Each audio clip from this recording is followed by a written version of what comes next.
Hi, this is Rabbi Fleschel, giving you something special on the Torah. So this week's Torah portion, it talks about how we're supposed to serve God. And when it refers to that, the verse says, V'samachtem. In fact, it says twice. V'samachtem. But what does V'samachtem mean? It's going to the word sameach, to rejoice. When you serve God, the Sforno says, it's not just good enough to serve God. You got to do it with happiness. You got to rejoice. Now, this week, I went with a walk with some of my kids just to the park, and one of the kids just didn't want to go.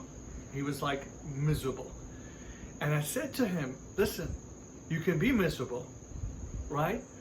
But you're gonna go to the park. So the question is do you want to stay miserable or do you want to make the best out of it?" Eventually, towards the end, my son started to enjoy it, and he started having fun.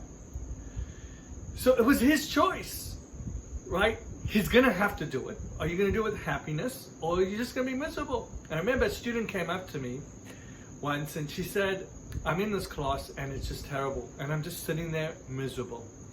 And I said the same message. I said, "You can continue to do this class, like you have to do this class, but are you gonna be miserable the whole class? Or are you gonna try to find ways to learn from the class and to get something from it and benefit from it?"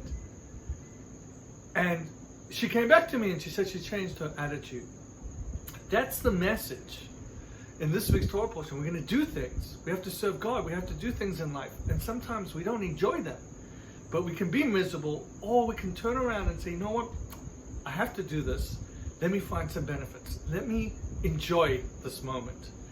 And I think this is an analogy not just in terms of small things that we do or big things that we do in life, but just that's what life is about.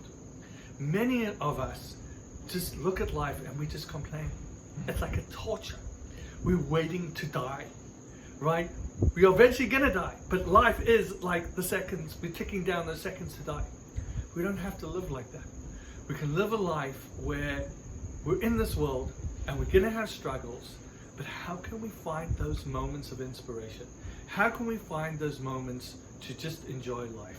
So I think this is a huge principle for us. I think we can learn amazing messages that really, if we're going to be miserable, it's our choice. If we're going to rejoice and find the good things in the experiences that we have, that's our choice too. What is your choice going to be? I want to wish everyone a wonderful, wonderful Shabbat. Shabbat Shalom.